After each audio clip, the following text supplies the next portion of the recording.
हरे हरे राम राम राम हरे हरे हरे कृष्ण कृष्ण कृष्ण हरे हरे हरे राम राम राम हरे हरे हरे कृष्ण कृष्ण कृष्ण हरे हरे हरे राम राम राम हरे हरे हरे कृष्ण कृष्ण कृष्ण हरे हरे हरे राम राम राम हरे हरे हरे कृष्ण कृष्ण कृष्ण हरे हरे पुंडलिक वरदा हरि विठ्ठल श्री ज्ञानदेव तुकाराम पंढरीनाथ भगवान की माऊली ज्ञानेश्वर महाराज गोपाल कृष्ण भगवान प्रभु रामचंद्र भगवान बजरंग बली की जय। ओम नमो जयाद्या वेद प्रतिपाद्य जय जय स्वसंवेद्या आत्मरूपा देवा तुझी गणेशु सकलमती प्रकाशु मने निवृत्तिदासु अहुदाय दोजे श्री गणेशाय नमः।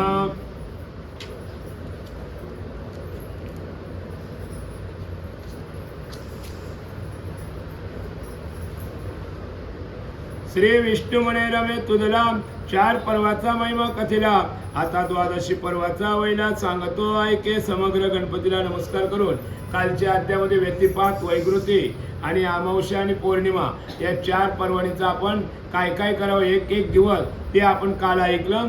आताच्या अध्यायामध्ये द्वादशी म्हणजे आजची एकादशी आणि उद्याला एक तरी माणूस आपल्या घरी उपास सोडायला पाहिजे याला द्वादशीचा पर्व म्हटलेला आहे। ते आता लक्ष्मीला भगवंत सांगतो ऐकूया। सकल पर्वा माझे उत्तम पर्व नाही द्वादशी सम ते माझे पालने हवे धाम लाभते नेम हासेम। मग या सगळ्या पर्वामध्ये पर्व असेल तर द्वादशी एकादशी गेली का द्वादशी असते नाही का त्याच्यासारखा पर्व नाही आहे म्हणजे अव्यय याचा अर्थ धाम आपल्याला चांगल्या मार्गाने वैकुंठ प्राप्त होतोय। परम पुण्य फळदायक गंगादे तीर्थे असते अनेक परीच्या षोडशनाचे देख सामर्थ्य नसे त्या माझे बरेचसे तीर्थ आहेत बरेचसे दानधर्म आहेत पण या पर्वासारखं 16 पर्वांचं पुण्य या पर्वामध्ये मिळेल। तीर्थे यज्ञ क्रिया आणि पर्वे हे तोवरीच गर्जने गर्वे जोपर्यंत द्वादशी पर्वे आगम केले नसे पहे। बरेचसे याच्यामध्ये आहे 16 पर्व आहेत यज्ञ आहे क्रिया आहे दान धर्म सगळं आहे पण या द्वादशी सारखा पर्व जगामध्ये नाही असं सांगितलेलं आहे। जरी का द्वादशी एकदा भेटे तरी तीर्थाधिकांची वस्ती मेटे आणि दुरित विघ्नाचे ती नेटे 12 वाटा पडतात। जरी का द्वादशी एकदा भेटे म्हणजे आता उद्या परवाला एकादशी किती आहे 12 तारखेला 12 आहे या 11 तारखेला एकादशी आहे मग ही जर आपण केली तर त्याच्यासारखं पुण्य नाही असं सांगितलं बोलतात नाही का। जरी का द्वादशी एक भेटे तरी तीर्थाची वस्ती मेटे म्हणजे सगळे तीर्थ केल्या समान आहे ना आपली जी दुरित आहेत संकट आहेत ती 12 वाट काय केली पळाली जातील असं सांगितलं आहे। द्वादशी ते महिमान किती वर्ण एकमुखे करून तपोव्रतादी दान संपूर्ण असतेही न हे पुढे म्हणजे हिच्या पुढे सगळे तुमचे तीर्थ काय आहेत फिके पडतील असं सांगितलेलं आहे। एवढं द्वादशीचं पुण्य आहे। एकादशी आहार दिन भावे करुणे उपोषण द्वादशी दिनी पिंडदान धात्री मुळी करतो द्वासे।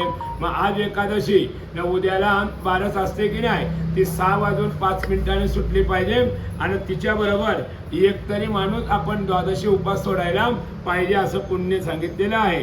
तेने नाना तीर्थे स्नान केले सकळ यज्ञ संपादिले आणि गयावर्जने सारिले ऐसे साधिले पुण्य वय। मग याच्यामध्ये द्वादशीमध्ये आंघोळ करा दान करा स्नान करा तर गयावर्जन केल्याचं पुण्य प्राप्त होईल म्हणजे गयाला गेल्याचं 12 वेळा गयाला गेल्याचं पुण्य मिळेल। द्वादशी हा हरीचा दिवस येथे ज्याने ठेवले असो ते सकळ ब्रह्मांड विशेष धन्य धन्य निर्धारे। द्वादशी हा हरीचा दिवस हरिदिनी म्हणजे एकादशी समजा भगवंताचा नियम आहे असं सांगितलेलं आहे। द्वादशी दिनी विप्रा लागून तुळशीपत्र मिश्रित अन्न मशक पाद पात्र देता जाणं मेरू समान होय पै।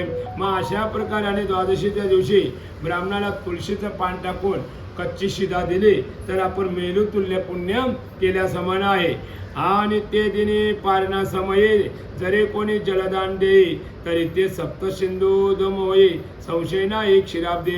हे लक्ष्मी, जे कोणी पारणं म्हणजे द्वादशी उपास सोडतो ना, त्या दिवशी नुसता जलदान जरी दिलं तरी 7 सिंधू 7 नद्यांचं 7 समुद्राचं पुण्य केल्याचं समान आहे, आंघोळ केल्या समान आहे असं सांगितलेलं आहे. द्वादशी दिनी करिता तर्पण ते जल अमृत समान होऊन पितृलोकी पित्राचे पूर्ण तृप्त करते सर्वदा.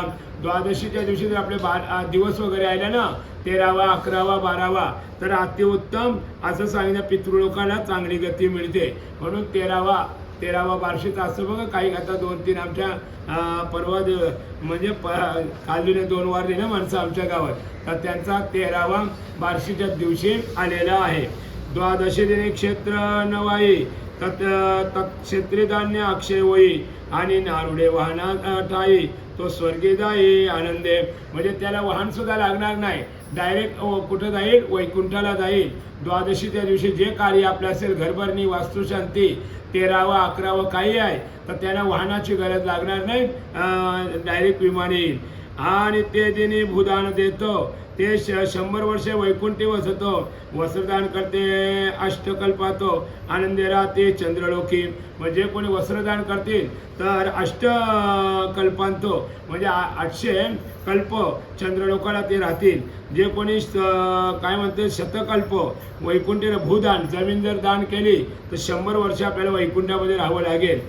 शुद्ध कपिला धेनूचे दान द्वादशी दिनी करीतो जन धेनु रोम संख्या तत्पितृगण जाती उद्धरुणी मम नामे. आता शुद्ध कपिला धेनुदान म्हणजे गाय जर दान केली तर गायीच्या अंगाला जेवढे केस आहेत ना तेवढे स्वर्गाला राहतील. धेनूला तत्र पुण्य आणि पितृलोकांना पुण्य प्राप्त होईल. विद्यादान करे द्वादशीसी तो सदा वये स्वर्गवासी आणि पुनच्च मेदिनीशी जन्म घेचे निश्चय. विद्या म्हणजे काय, आपण फुकाट विद्यादान केली तर त्याला काय होईल, स्वर्गवास होईल, पुन्हा मेदिनीवर तो जन्माला येईल असं सांगितलेलं आहे. येव द्वादशी प्रतिमासेच्या पुण्य राशी असून साचे त्यापेक्षा अधिक मासाच्या अधिकची असते निश्चय. मग आता एवढं या अधिक महिन्यामध्ये द्वादशीच्या दिवशी जर आपण एवढं पुण्य केलं तर त्या पुण्याची पृथ्वीला शेषाला वर्णन करता येत नाही आहे.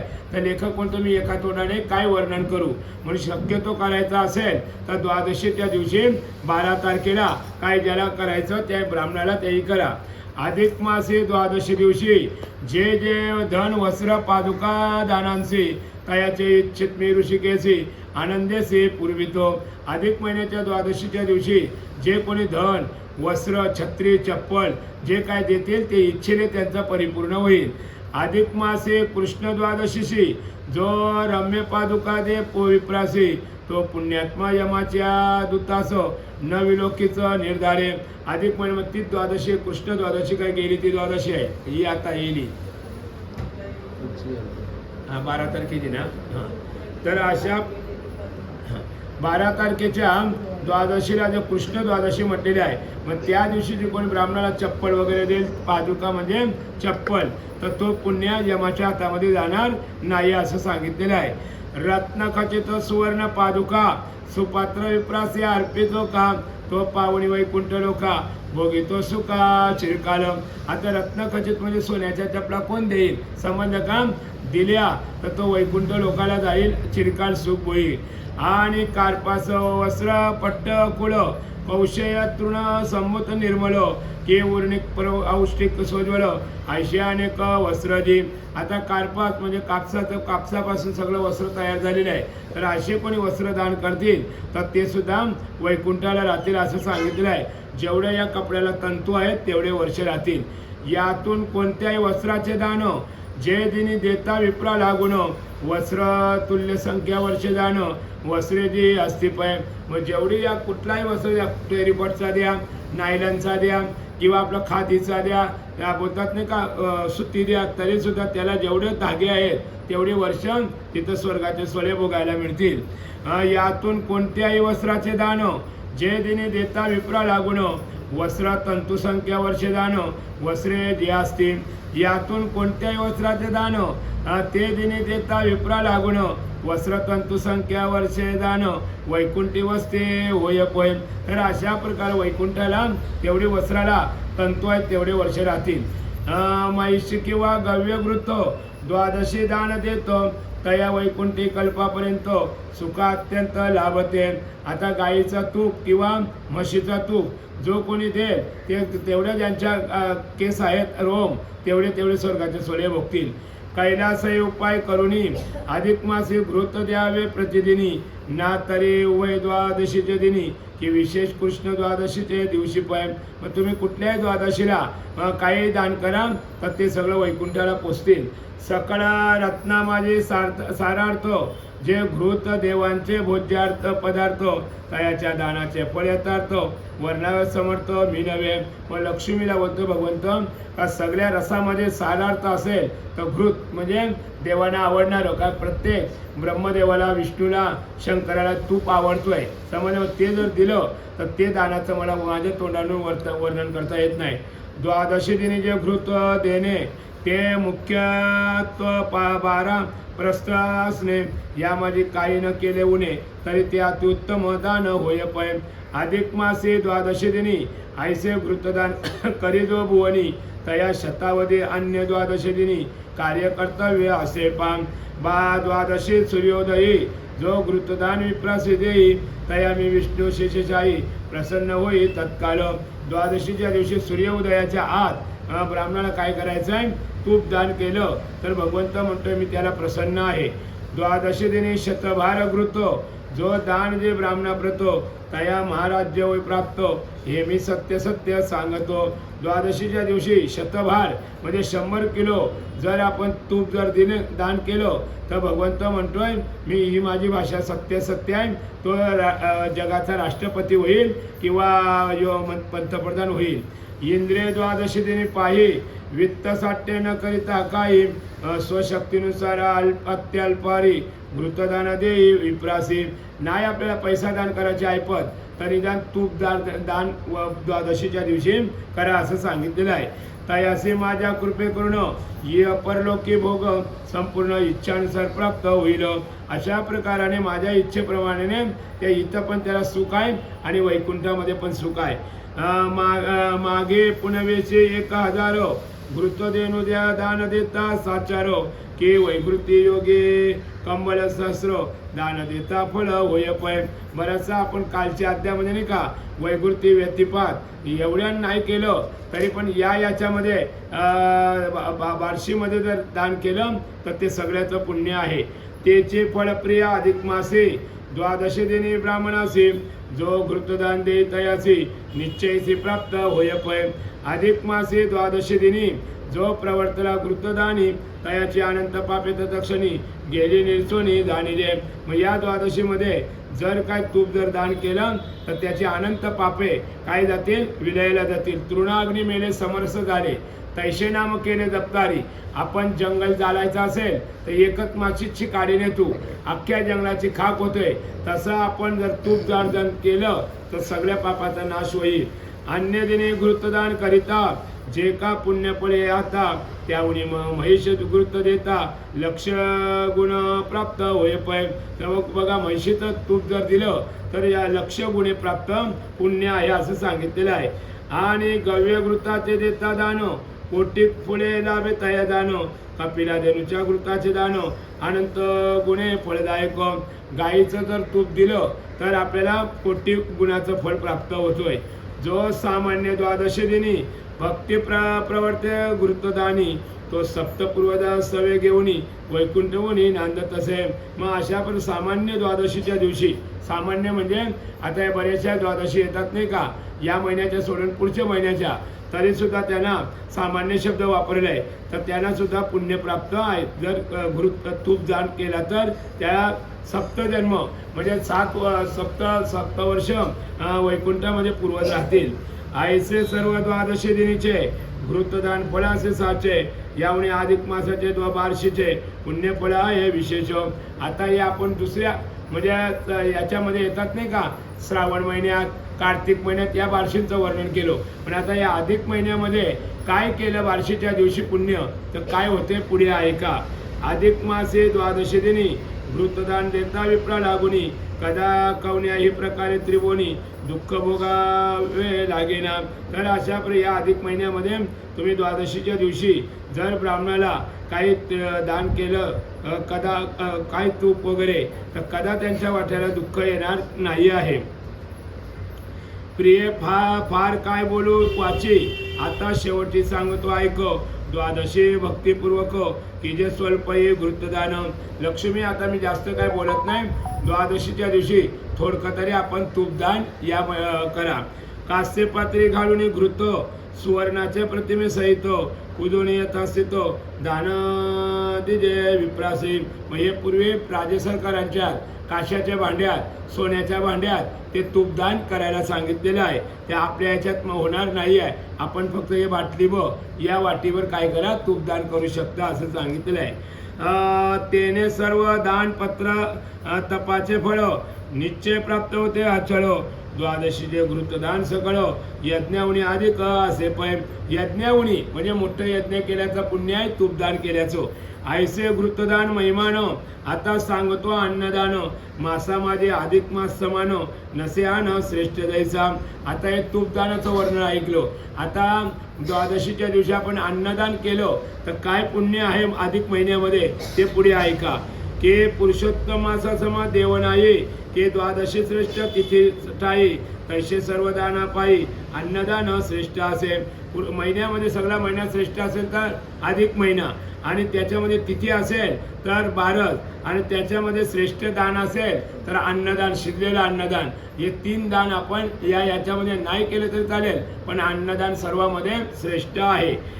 साक्षी भोजन द्वादशीस तया ऐसा न दूध आदोष अनुकूल असे जैसे द्यासो तैसे विप्रास अर्पावे. अनुकूल म्हणजे आपली चटणी भाकर आहे तैशी द्या, पण त्या आपण उपास सोडताव ना, तर कोणीतरी व्यक्ती आपल्या समोर उपास सोडायला पाहिजे, तर त्याला माणूस म्हटलेला आहे. तर अशा प्रकाराने असाक्षी भोजन म्हणजे साक्षीला कोणीतरी उपास सोडताना पाहिजे असं सांगितलं आहे. तर त्याच्या जर तो साक्षीला ठेवत नाही त्याच्यासारखा दोषी माणूस नाही जगामध्ये. वित्त साठ्य न करावे, भगवंता सन्मुख असावे, अतिथीशी विन्मुख न दळवावे, वित्त जवळ असून या. जर आपल्याकडे वित्त वगैरे आहे, अन्नधान्य आहे, तर एखाद्या भिक्षुकाला विन्मुख पाठवू नका असं सांगितलं आहे. विन्मुख पाठवला तर तो पापाचा बोजा आपल्या दरवाजात ठेवेल आणि पुण्याचा घेऊन जाईल. द्वादशी दिने अन्नदान जेणे दिले विप्रा लागून, तेने शतपूर्वज नरकातून तारिले दान निश्चय. द्वादशीच्या दिवशी जर आपण अन्नदान घातलं तर 100 वर्ष आपली नरकात पडलेली असतील ना, ते तरले जातील.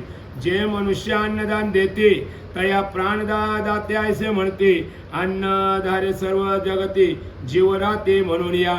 जे मनुष्य अन्नदान करतील त्यांना प्राणदाते शब्द वापरे का, तर ते जीव वाचवला ना. मरता मरता अन्न गेलं का त्याचा जीव वाचतोय की नाही, तसे त्यांना अन्नदाते शब्द, प्राणदाते शब्द म्हणतील. अन्नदारे सर्व जगती म्हणजे गाढव, कुत्रा, झाड झुडूप, निवठी, वाघठी, मासा हे सगळं अन्नमय प्राण आहे. अन्नावर आपण जगू शकतो. पण सगळ्यात श्रेष्ठ दान असेल तर अन्नदान. तूपदान बाजूला ठेवा, हिरण्यदान बाजूला ठेवा, गोदान बाजूला ठेवा, पण अन्नदान करा. चैत्र वैशाखात उदक दान देता पुण्य फळदायक, पौष मासा माझे देखो फळदायक कष्टदान. तर अशा प्रकाराने चैत्र वैशाखाला हे पडते ना गरम पाणी दान केलं तर उदक म्हणजे पाणी पुण्य फळदायक आहे. आणि पौष महिन्यामध्ये फळदायक फळदान, फळ काही आपलं फळ असेल आंबा, फणस, चिकू, तो दान करा असं सांगितलेलं आहे. ऐसे एक एक काले दान पुण्य फळदायक असे दान, आणि अन्नदाना समान म्हणून श्रेष्ठ सर्वात असे पै. अन्नदानासारखं श्रेष्ठ दान नाही असं सांगितलेलं आहे.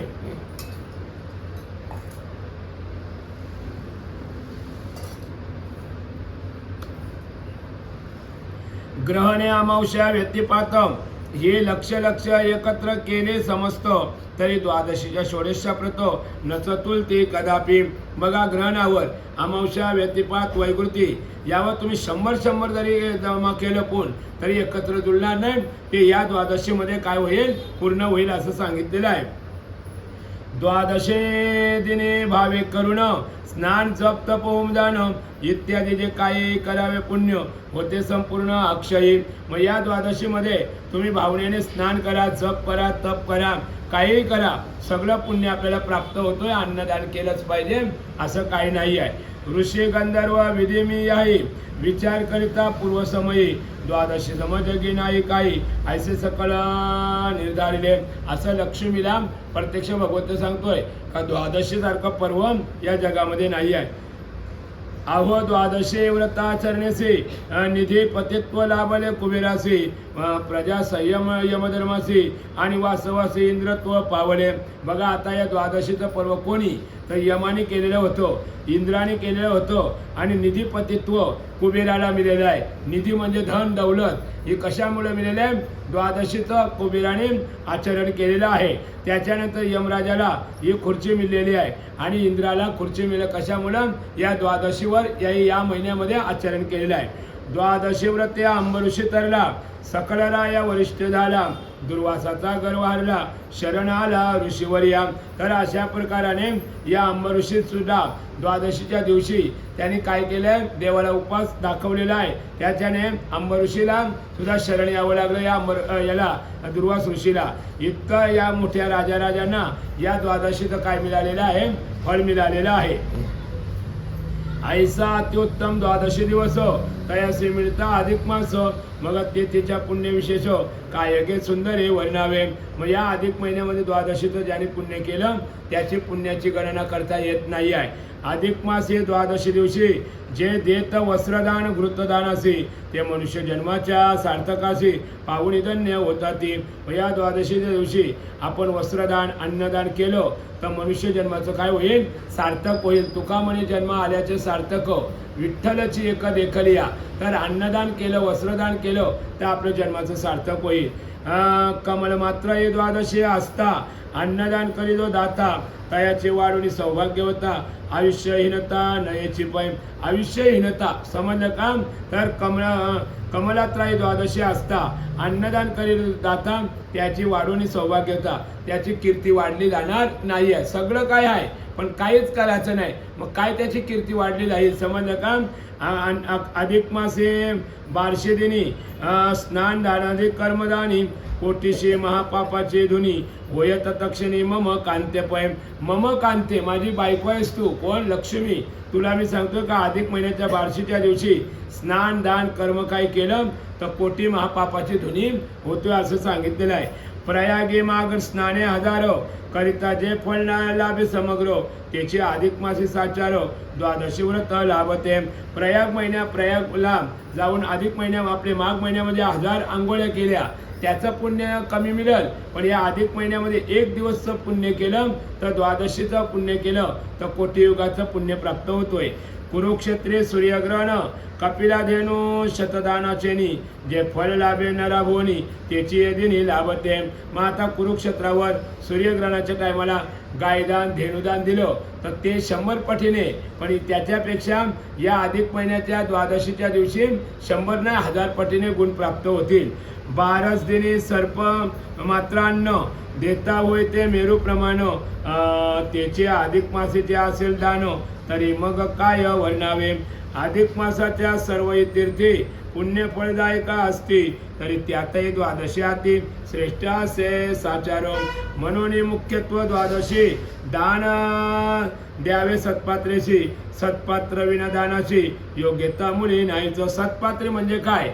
ज्याने आपल्या घरी पाणी अन्न खाल्लेलं नाही त्या ब्राह्मणाला काहीतरी गायदान करा, तूप दान करा, अन्नदान करा. कच्चं शिजलं मग ते सत्पात्री पाहिजे. नाहीतर तुमच्या आमच्या घरी जेवल खावल पील न मग त्याला जर दान दिलं तर तुका म्हणे देती घेते आणि तिघे नरकामध्ये जाते असं सांगितलेलं आहे. प्राणाविन दैसे शरीरो की तारुण्याविन पंचशरो की दयेविन ज्ञान परिकरो शांतीविन वैराग्य दैसे पै. शांती असेल तर वैराग्य मिळेल. प्राणाविन दैसे शरीरो आपल्या शरीरामध्ये जर अन्न असेल तर आपण मामा जगू शकाल. समजलं का? तसं दया नसेल तर ज्ञान घेऊन फायदा नाही. नेमस्ता ज्ञान वाटायचा, पण यावं त्यावं कुत्र्यासारखं रोखायचो, त्याला दया नसेल तर ते ज्ञान वाटून फायदा नाही असं सांगितलं आहे. तसा आपल्यावर शांती असेल तर आपल्याला वैराग्य मिळेल असं सांगितलेलं आहे. की संपत्ती दैशी धर्मे विन, की पंडिता वाचून सभास्थान, की दीपे विन दैसा घर, फळे विन तरू दैसा पाय. झाड मोठा वाढलाय पण त्याला फळच येत नाही तर त्या झाडाचा उपयोग काय? तैसा माणूस कीर्तिवान आहे पण त्या दानधर्म करत नाही, मग त्याचा फायदा काय? वाढूनी जगुनी त्याचा फायदा नाही आहे. की जला वाचून वापिका, की नुपाविन नगरी देखा, की नासिकेविन मुखा, शोभादैशी नयची. बरीचशी आपल्याला दृष्टांत दिले आहे. प्रजा भरपूर आहे पण राजा नसेल तर त्या प्रजेला काही किंमत आहे का? नाक आहे पण मोती नाही, मोती आहे तर नाक नाही तर त्याला शोभा नाही आहे. तसा अन्नदान जर आपण करत नसेल तर त्या जगण्याला अर्थ नाही असं सांगितलेलं आहे. की पुत्राविन वंश पवित्र, की बुबुळाविन दैशे नेत्र, की वेदांत ज्ञानाविन विचित्र, कोरडी उत्पत्ती व्यर्थ दैशिका. कोरडी वेदांत ज्ञानाविन, जर ज्ञान नसेल तर ही कोरडी म्हणजे बडबड करून फायदा नाही आहे. काहीतरी गुरुविना अनुभवम कैसा कळे, गुरु केल्याशिवाय दुसऱ्याला ज्ञान द्यायचं नाही असं सांगितलं आहे. आता तुम्ही म्हणा तुमचा गुरु कोण? तर आपला गुरु शाळेतला गुरु. आता शाळेत गेले, शाळेतला सुद्धा काय आहे? गुरुचा आहे की नाही? समजलं काम? पण कुठला तरी तुम्ही राजकारणी गुरु करा, परमार्थी करा, शाळेतला करा, कुठलाही करा, पण एकतरी गुरुविना अनुभवम कैसा करे, गुरु केल्याशिवाय अनुभव येत नाही आहे. तैसे सत्पात्रावण, दान देता व्यर्थ संपूर्ण, म्हणून सत्पात्री विलोकून त्यासीच दान अर्पावे. मग चांगला सत्पात्री ब्राह्मण असेल त्याला दान धर्म करा असं सांगितलं आहे. द्वादशी दिनी कर्पूरयुक्त तांबूळ जोका ब्राह्मणा प्रत, जो आपुल्या पूर्वजासहित पावतो त्वरित वैकुंठ. पूर्वजासहित 7 जन्माचा आपला उद्धार होईल द्वादशी दिनी. तुम्ही काय तांबूळ द्या, पानाचा विडा द्या, नारळ द्या, कुठला फळ द्या, तरी 7 जन्माचा आपला उद्धार होतोय. आणि कर्पुराचे तितके कण किंवा तांबूळपत्राचे जे प्रमाण तितके कल्पपर्यंत जाणं, ते तिचे आनंद राहतो पै. ऐसे तांबूळ दान अद्भुत, त्याहून अन्नदान महत्व. द्वादशी जे अन्न देतं ते ना परतत वैकुंठी होणी. जे द्वादशीच्या दिवशी अन्नदान करतात शिजलेलं कच्च, तर ते वैकुंठाहून परत येणार नाही, वैकुंठामध्ये राहतील. जगे द्वादशी आहे म्हणून पुण्यक्षेत्र तीर्थाचे भुवन, लोकपाद हनना लागून किंचित किंचित सामर्थ्य असेल. किंचित समजा थोडं तरी या द्वादशीच्या दिवशी काही करा. आज द्वादशी आहे म्हणून पुण्यक्षेत्र आहे, पुण्यक्षेत्र आहे म्हणून द्वादशी आहे. मग आळंदी, पंढरपूर इथं बघतात ना, द्वादशीच्या दिवशी उपास सोडल्याशिवाय आपण येत नाही आहे ना, तरी ती सकळ व्यर्थ. म्हणून सांगतो मुख्यार्थ, कोठे ना जाता तीर्थयात्रा तो द्वादशी व्रत तेथेची करी पै. बघा, द्वादशी व्रत तेथेची करी म्हणजे घरातच करा, तीर्थयात्रा करायची गरज नाही. द्वादशीच्या दिवशी काही एखाद्या भिक्षुकाला अन्नदान करा. जो नर मोहे द्वादशी दिवशी काही न दे दान विप्रासी, दुःखदारी रोगात्यासी हरनिशे पीडिताती. द्वादशीच्या दिवशी जर काय तो ब्राह्मणाला अन्नदान करत नाही गोरगरिबाला, तर 12ही महिने त्याच्या वाट्याला दुःख, दारिद्र्य, रोगराई येईल. काशी, कांची, मथुरा, द्वारका, गंगाद्वार, अयोध्या, अवंतिका या असती पुण्य फळदायका. परिण लेखा द्वादशी समपय. द्वादशीच्या सारखं पुण्य जगामध्ये नाही आहे. शुक्ल अथवा कृष्ण द्वादशी समानता असे अशी. लोका माझी द्वादशी आयशी, मतप्रिय कीर्ती तिथे नसे पै. अधिक मासे शुक्ल पक्षात द्वादशी दिन जे अन्न देतो तया तीर्थ यज्ञ तपव्रत इत्यादी किमर्थ पाहिजे. द्वादशी दिनी प्रभावती उठवण, भावेमध्ये विष्णूचे पूजन, घृताद्रुप पुरुषयुक्त अन्न ब्राह्मणासे द्यावे. अन्नदानावनी दानाधिक, त्रिजगी त्रिशुद्धी नसे देखो. आणि द्वादश समतीत एक नसेचे दान सिंधू दे. ज्या मासाच्या जो अधिपती तया पूजावे द्वादशी प्रति. अधिक मासे पुरुषोत्तमा प्रति द्वादशी तिथी पूजावे. हे सगळं डबल टिबल आपल्याला त्याच ओवी आलेले आहेत, काही सांगायची गरज नाही आहे. मग वस्त्रयुग्म उपवित घृत आणि पादुका देणे विप्रदान प्रत. ऐसे अधिक मासी करता व्रत फलानंत होय पै. अधिक मासे द्वादशी ठाई विप्रासे दान देता काही. तत् फळवर्णना थाय शस्त्रमुख हिल्ला पै. शस्त्रमुख म्हणजे 6 तोंडाचा, 4 तोंडाचा ब्रह्मदेव ना 1000 तोंडाचा शेष, तो शिनलेला आहे. तर मी एका तोंडाने काय वर्णन करू असा लेखक म्हणतोय. ऐसे हे द्वादशीचे महिमानो प्रिय तुझं कथिले संक्षेपानो त्यासे यासे जे भक्तिभावे करून श्रवण पठण करतात. नाही आपल्याला दान करता येत तर या द्वादशीमध्ये काय काय दान केलेलं आहे, कोणी कसं केलेलं आहे ते जरी श्रवण ऐकलं तरी आपण पुण्यप्राप्त आहे. तयाचे सकल पापराशी दग्धवतील समूळेसी उभय लोके अखंड सुखासी पावतील दान निश्चय. आणि तयांचे सर्व मनोरथ पूर्वी श्री गोलोकनाथ येत विषयी कोणीही मनातो संशय धरू नका पै. मग याचे विषय आता आपल्याला पैसे नाही दानधर्म करायला, मग आद्य ऐकायला काय हरकत आहे. तर काय भगवंत म्हणतोय काही यत्किंचित संशय मनामध्ये ठेवू नका. ज्याच्याकडे ऐपत नाही तर श्रवण भक्ती तरी तुम्ही या महिन्यामध्ये करा. काय काय द्वादशीच्या दिवशी कोणी कोणी दानधर्म केलं, काय केलं ते ऐकलं तरी संशय ठेवण्याचा प्रश्न येत नाही आहे. द्वादशीच्या दानाविषयी जयाशी काही शक्ती नाही तय भावे ऐकताई दानफल पुण्य प्राप्त होय. बघा दान केल्याचं फल प्राप्त होईल नुसते श्रवण भक्ती ऐकली तर. भगवत प्रिय द्वादशी दिनो तयाचे आहे ते येते वर्णन म्हणून बुद्धी हे नेमानो द्वादशी दिनी ऐकावे. इति श्री अधिकमात्म्य सारो बृहन्नारदे पद्माधारो सज्जन श्रोत्या एकोच्चतुरो 19वा अध्याय. श्री कृष्णार्पणमस्तु. कुंडली कवरदा हरिविठ्ठल श्री ज्ञानदेव तुकाराम पंढरीनाथ भगवान माऊली ज्ञानेश्वर महाराज की जय.